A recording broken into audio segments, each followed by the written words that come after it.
Welcome to Inside PS Vita, an inside look at the future of portable gaming.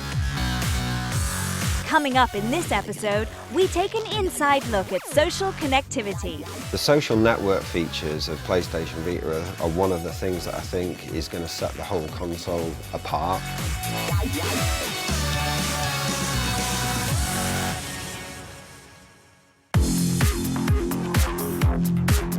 I think the social and connected features of Vita are some of the really exciting new things to do with the console.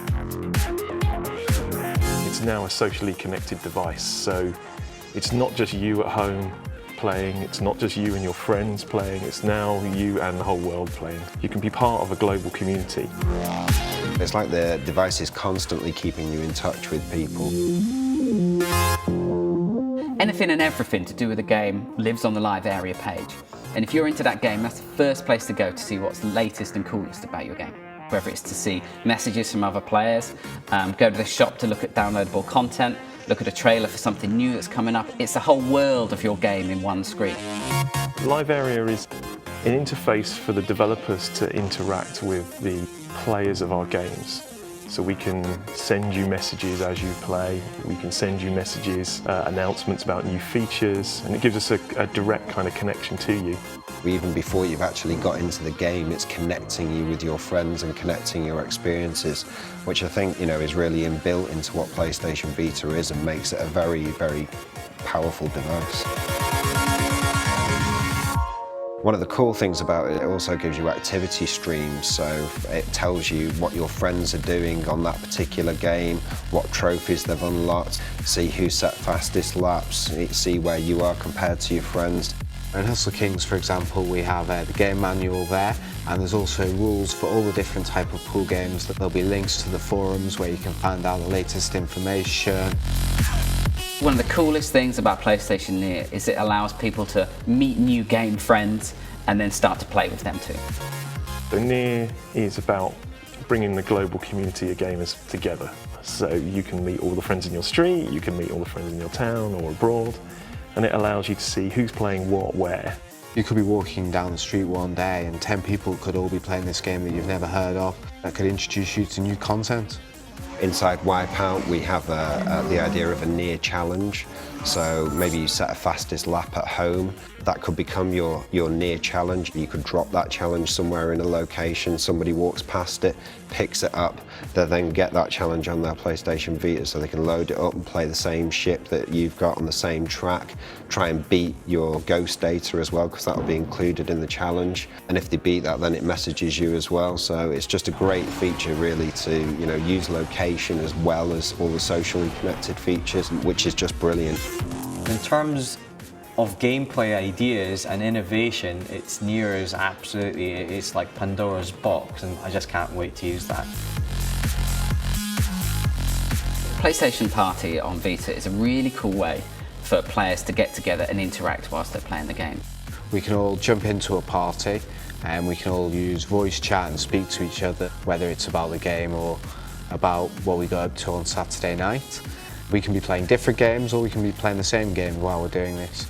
If we're all just on the home screen, we can use that to jump into a game together. For example, in Hustle Kings, you could have a party going on and then decide you want a multiplayer game of 8-ball. Bang, you'd all jump in and off you go.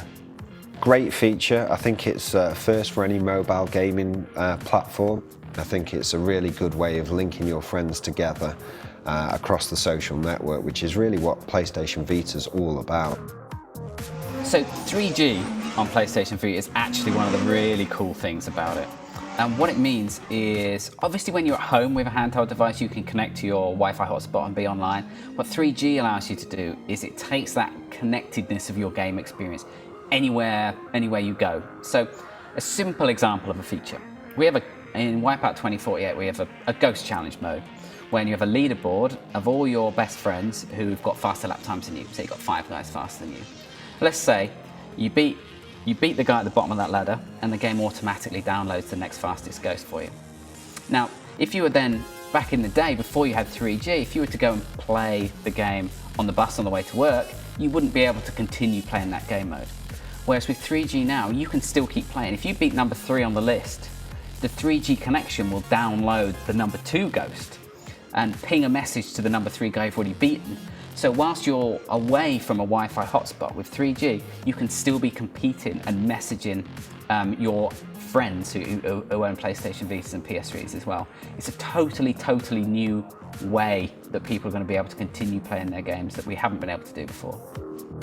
We can now integrate your gaming with your social platform. It's now part of our life, these social platforms, these social networks. So why shouldn't gaming be part of it? And this is our way of moulding it all together. The games we're developing now are sort of really just touching the surface of what it's going to be capable of. And I think that's what makes it a very special platform. But being connected to the network raises PlayStation Vita above a regular handheld console into the new world of connected consoles.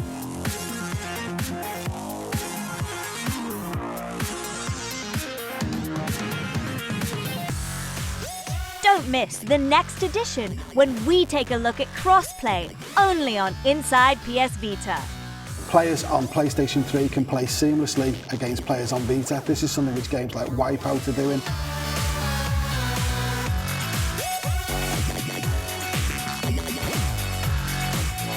Thanks for watching. See you next time.